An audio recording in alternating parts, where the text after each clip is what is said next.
हारून साहब, अमन मुआहदे के जो पीस एग्रीमेंट के हवाले से कहा जा रहा है इसराइल और यूए के बीच एक एग्रीमेंट हो गया है। आर्मी चीफ की तो मैं बात करूंगी, कुछ फैक्टर्स ऐसे इन्वॉल्व थे कि ये मुआहदा जल्दी में किया गया। क्या मामला था कि ये मुआहदा जल्दी में हुआ? दुनिया बदल रही है ना, मैं बार बार आपसे कहता हूँ दुनिया बदल रही है। कोई नया ब्लॉक बन रहा है? हाँ, नए ब्लॉक भी बनेंगे।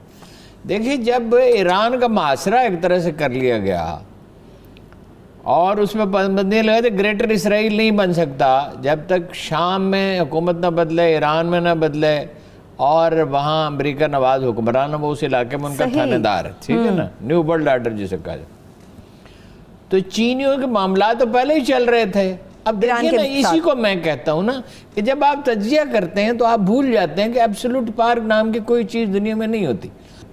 कोई सारी दुनिया में फतह कर ले, चंगेज़ खान ने भी फतह कर ली थी, तैमूर ने भी कर ली थी और उन्होंने भी कर ली थी, लेकिन ये नहीं होता कि सारे अवामल उसके हाथ में चले जाते हैं। वो कुरान मजीद कहता है एक को दूसरे से दफक कर देते हैं। कुदरत मालिक की मर्जी है, मोहलत भी देता है, सजाएं भी देता है इंसानों को। देखिए, उनका पेट्रोल नहीं बेच सकते थे वो, इंडिया को मना कर दिया, इंडिया ने 20% खरीदा।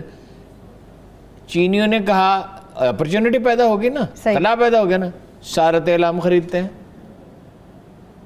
ठीक है ना। और अगर फर्ज कीजिए वो फौरन $400 बिलियन की इन्वेस्टमेंट न भी करें, मगर उनके मफादात हो गए ना, यहाँ इधर गवाते रहे, इधर चाह बहार, इंडिया वहाँ से निकल गया और अफगानिस्तान से निकले। इंडिया का प्लान क्या था? उधर अफगानिस्तान से, उधर ईरान से बैठ के, चाह बहार से, उधर ईरान से 9 कौंसल खाने वहाँ, 7, 8, 9 ईरान में, और पाकिस्तान में को सबटाज किया जाए। वो तो एलानिया कहते थे तोड़ देंगे, बलूचिस्तान को अलग कर देंगे, वो तो 4 हिस्से हो जाएंगे। वो क्या हुआ? वो सब क्या हुआ? वो पख्तूनिस्तान कहाँ गया? और वो अब ये क्रैकर वगैरह फेंक रहे हैं, लेकिन ये है कि अब काफ़ी गिरफ्त है। चीनी फैक्टर इसमें बड़ा अहम आ गया। एक अजीब बात है, क्या? किसी वक्त मैं उसे एक्सप्लेन करने की कोशिश करूँगा। कन्फ्यूशियसिज्म और इस्लाम का उरूज व ज़वाल एक साथ हुआ। रसूलुल्लाह की इस हदीस को कहा जाता है कि ये पूरी तरह मुस्तनद नहीं है, मगर मुझे तो लगता है कि सही है, इसलिए कि जिसको हम कहते हैं ना कि 100% मुस्तनद नहीं है, वो शरात बहुत कड़ी है। उतलबुल इल्म वलौ कान बिस्सीन, चीन ही क्यों कहा? इल्म हासिल करो, चीन जाना पड़े, ठीक है। कदीम तरीन तहजीब है, कदीम तरीन सिविल सर्विस है, रेशम उन्होंने बनाया, कागज़ उन्होंने बनाया, और मतलब पहली दफ़ा वो तारीख़ में बाहर निकल रहे हैं।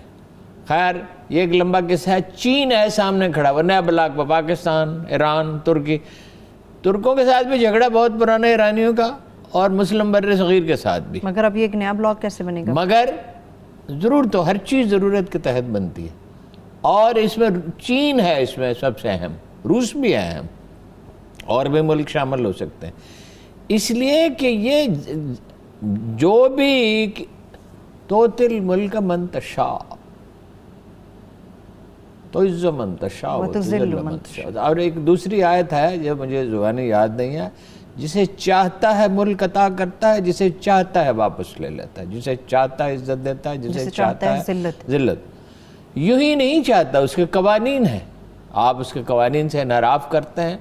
आप एक जगह कुरान कहता है कि अगर हम इसको रोक न देते जुल्म को, तो ये मस्जिदें और ये खानकाहें और ये माबद, इबादत खाने, दूसरी इबादत खानों का भी जिक्र करता है, ये सब वीरान हो जाते हैं। खुदा ने अपनी दुनिया शैतान पर नहीं छोड़ दी है। चीन बहुत इंपॉर्टेंट है। वो जनरल बाजवा वाला सवाल क्या था? जी जी, बाजवा साहब भी जा रहे हैं, मकसद क्या है हारून साहब जो 16 अगस्त को कहा जा रहा है कि दौरा करेंगे? ये जो मुझे समझ ही नहीं आई, बहुत गौर किया कि कुरैशी साहब ने वो बात क्यों कही। किसी दोस्त के जरिए पूछवाया इमरान खान साहब से, तो उन्होंने कहा ऐसे ही जज्बात में कह दिया। अब जज्बात में क्यों कह दिया भाई? या तो जतलाने के लिए कहा, और ज़हन में यही होगा कि तो अभी वहाँ का दौरा किस मकसद? देखिए, वो अरबों के साथ ताल्लुकात में और इराक के साथ भी कलीदी रोल जनरल बाजवा ही ने अदा किया है, और CPEC का भी ज़ामन पाकिस्तान आर्मी है, इसलिए कि एक ऐसा अदारा है जिस पर भरोसा किया जा सकता है, वो लोग भरोसा करते हैं।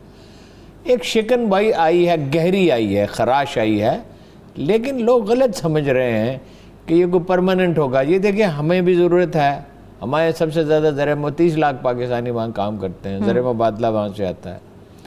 لیکن انہیں بھی ضرورت ہے. وہ کیا ان کا دفاع امریکہ کرے گا یا اسرائیل کرے گا؟ کیا مصر کرے گا؟ مصر تو قبضے کر لے گا. ہمارے لوگ ہیں جو قاعدے قانون کی حدود میں. پاکستانی کے بارے میں ایک بات وہ کہتے ہیں، پاکستانی فوجی جو ہے وہ اپنی حدود دائرہ کار میں رہتا ہے نہایت شائستگی کے ساتھ. انہیں اس کی ضرورت ہے. پھر یہ اکانومی میں، ڈیفنس میں تو یہ سب سے زیادہ قابل اعتماد، سب سے زیادہ کمپیٹنٹ جو ہے یہ سولجر ہے، اور اس پہ سب سے زیادہ اعتماد کیا جا سکتا ہے اور سب سے کم اخراجات اس پہ اٹھتے ہیں. ٹھیک ہے، وہ تو دیکھیں نا ویسے اس سرزمین کا مقدس سمجھتا ہے. تو یہ ان کی بھی ضرورت ہے. اور ایک بات فرض کیجئے، ایک مفروضے کے طور پہ میں بات کر رہا ہوں، ایسا کچھ ہونے والا نہیں ہے، کہ وہ کوئی وہاں فرض کیجئے کسی پہ پاگل پن سوار ہو جاتا ہے اور وہ کہتا ہے کہ نکال دو سب کو، پاکستانیوں کو. ٹھیک ہے، تو آپ کے پاس ایران کا آپشن نہیں ہے. آدھی قیمت پہ گیس ہے. جب گیس آپ LNG خریدتے ہیں اس کو فریز کرتے ہیں پھر ڈی فریز کرتے ہیں. ابھی فوری طور پہ کیا خدا نہ خواستہ اگر ایسا ہوتا ہے نہیں، بہت ہمارے پاس ہر ایک کے پاس آپشن ہوتے ہیں نا. خدا نے کسی کے ہاتھ باندھے ہوئے نہیں ہوتے، نہ انڈیویجول کے. وہ خود باندھ لے تو باندھ لے، خود کم ہمتی کا مظاہرہ کرے. پاکستان ایک ایسا ملک ہے، وہ میڈلین البرائٹ نے کہا تھا، اٹس اے میگرین، یہ درد سر ہے دنیا کا. یہ اس کی دیکھیں، یہ سینٹرل ایشیا کا دروازہ ہے. ابھی BRT پہ آئیں گے تو میں بات کروں گا کہ پشاور شہر کی ہسٹوریکل اہمیت کیا ہے، جسے سمجھا ہی نہیں گیا کبھی. اور ہمارا کام ہے اعتدال پر رہنا. جب مجھے یقین ہے کہ جنرل باجوہ کے جانے سے حالات بالکل بہتر ہو جائیں گے. پہلے سے طے شدہ تھا اور کوئی ایسے دوسرے معاملات ہیں جو اس کو ڈسکس کرنے کے لیے جا رہے ہیں. نہیں، ظاہر ہے یہ ڈسکس تو ہوگا نا. اور انہوں نے ایک بیان بھی جاری کیا کہ پاکستان کے ساتھ تعلقات خوشگوار رہیں گے. ٹھیک ہے، شکایت کا اظہار انہوں نے بھی کر دیا. ہم نے دیکھیے ہماری ان کی دوستی جو ہے وہ آزمائش کے ماحول سال پہ پوری اتری ہے. وہ ٹھیک ہے کہ اختلاف رائے ہو گیا، ہم اس کے متحمل نہیں. یمن کے معاملے میں ایک جو بعض عرب حلقوں میں یہ ہو گیا نا کہ بھائی انڈیا بڑی مارکیٹ ہے اور بڑی گروئنگ سپر پاور ہے اور کل اس کو سپر پاور بننا ہے، تو ہم انڈیا کے ساتھ اس طرح کا تعلق تو نہیں رکھ سکتے. ہم یعنی ہمارے تو ملک ہی تباہ کرنا چاہتے ہیں. تو ہم سکم اور بھوٹان اور بنگلہ دیش تو نہیں بن سکتے. ہم نے اتنی بڑی آرمی بنائی اور یہ ایٹمی پروگرام بنا. ایک بات میں آج آپ سے پہلی دفعہ کہنا چاہتا ہوں آن ریکارڈ، جی، لوگوں کو معلوم نہیں ہے کہ پاکستان کی دفاعی قوت کتنی ہے. پاکستان کے پاس کچھ ایسی چیزیں بھی ہیں جن کا نہ کبھی ذکر کیا گیا ہے نہ کبھی کیا جائے گا. پاکستان کو کوئی خطرہ انڈیا سے نہیں ہے، کوئی خطرہ الحمدللہ، اللہ کے کرم سے. پاکستان نے سائنسدانوں کی بیسٹ ٹیم پروڈیوس کی ہے. میں بہت سے واقعات سے واقف ہوں. اور یہ ملک اس لیے نہیں بنا ہے کہ یہ سکم اور بھوٹان اور بنگلہ دیش بنے ہوئے، تو بنگلہ دیش بھی دور جا رہا ہے.